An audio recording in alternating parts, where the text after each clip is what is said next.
Hello student, जैसा कि आप सभी जानते हैं कि यूपी बोर्ड साइंस का पेपर सुबह में समाप्त हो गया है स्कूल का। और आज हम लोग उसमें से देखेंगे कि जीव विज्ञान में आपने कितना सही किया।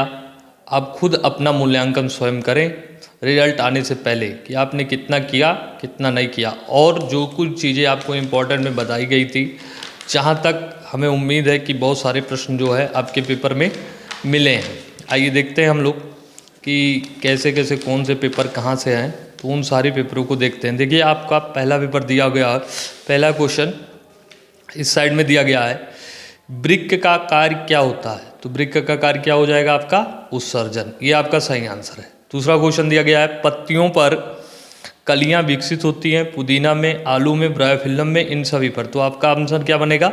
इन सभी पर। उसके बाद फिर इधर देखिए, अनुवांशिक विज्ञान के जनक कौन है। ये बार बार मैं कहता था कि हर साल पूछा जाता है कि अनुवांशिकता के जनक कौन है, अनुवांशिक के जनक कौन है। तो आपका आंसर क्या बनेगा? Gregor John Mendel.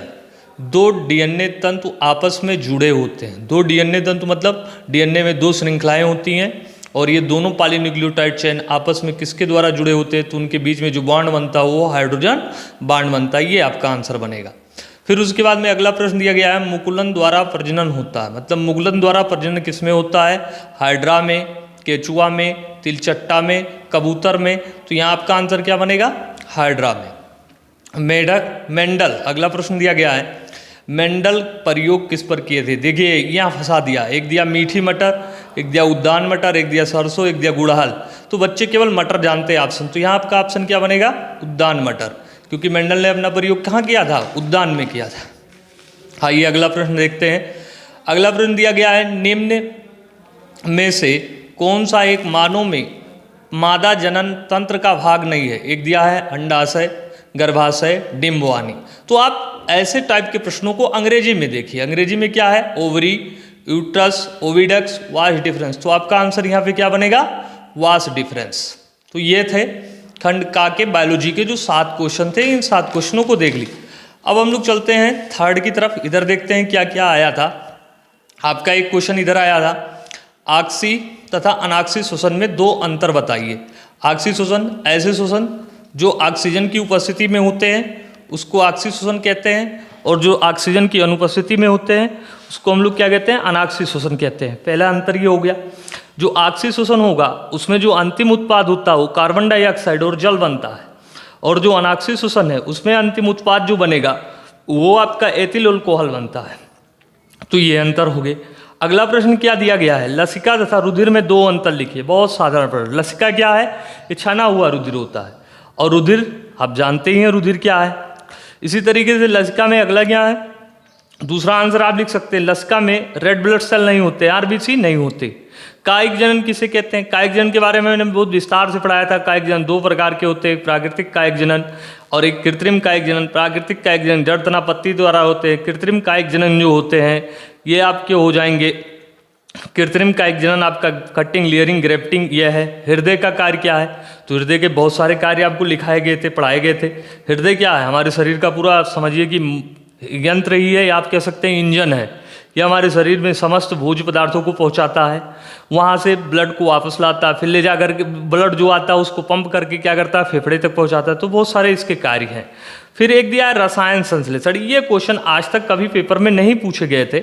जब भी पूछे जाते थे प्रकाश संश्लेषण क्या है, आज के इस प्रश्न पत्र में इसने क्या पूछ लिया? रसायन संश्लेषण। ये एक ऐसा प्रश्न है जिसको हमने अपने बच्चों को नहीं बताया था, और ये शायद पेपर में आया, बच्चे किए नहीं किए इसके बारे में हमें जानकारी नहीं है। तो रसायन संश्लेषण क्या है कि कुछ जीव होते हैं जो अपना भोजन स्वयं बनाते हैं, लेकिन वो प्रकाश संश्लेषण क्रिया के द्वारा नहीं बनाते, वो केमिकल की उपस्थिति में बनाते हैं। तो उसको ये ऐसा काम सिर्फ जीवाणु करते हैं, और इसको हम लोग रसायन संश्लेषी के नाम से जानते हैं, जिसमें आपका मेथनोजोइक जीवाणु हो गए, सल्फर जीवाणु हो गए, इसी तरीके से आप नाइट्रिक जीवाणु हो गए, नाइट्रो। तो ये सारे के सारे जीवाणु इस श्रेणी में आते हैं। फिर अगला दिया गया है, पाचक एंजाइम के कार्य क्या हैं। अब पाचक एंजाइम का कार्य बड़ा आसान है, इसको बताने में आप साधारणतः आसानी से बता ले जाएंगे कि पाचक एंजाइम क्या होता है, इसके कार्य क्या है।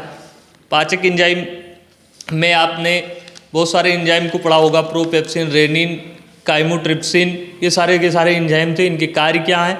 ये भोजन पाचन में सहायता प्रदान करते हैं। अगला प्रश्न दिया गया है, निम्नलिखित को संक्षेप में समझाइए। अब निम्नलिखित को संक्षेप में क्या समझाना था? डार्विनवाद। डार्विन ने क्या दिया था? ये अपना नियम दिए थे, 7 नियम दिए थे।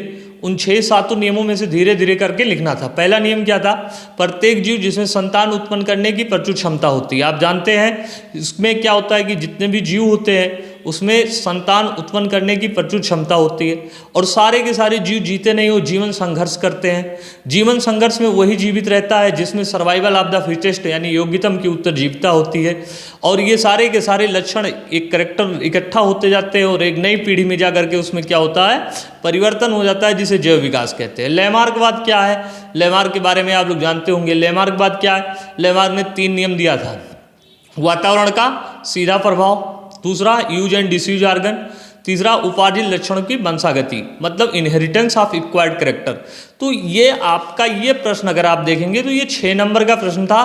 कोई बहुत बड़ी बात नहीं थी, इसमें आसानी से लिख सकते थे। अगर ये आपको नहीं आ रहे थे तो पुष्प में निषेचन के उपरांत होने वाले परिवर्तन का वर्णन कीजिए। पुष्प में निषेचन हो जाएगा तो निषेचन के पश्चात क्या बनेगा? जो उसका ओव्यूल है वो बीज में बदल जाता है, जो उसका ओवरी है वो फल में बदल जाता है। तो इसको डायग्रामेटिक तरीके से बना करके दिखाना था। तो टोटल अगर हम लोग नोट्स की बात करें, जो मतलब मैंने अपने क्लास में बच्चों को पढ़ाया था उस नोट्स में बात करें तो केवल और केवल ये मात्र 4 नंबर का एक प्रश्न है, रसायन संश्लेषण क्या होता है, ये प्रश्न हमने नहीं बताया था।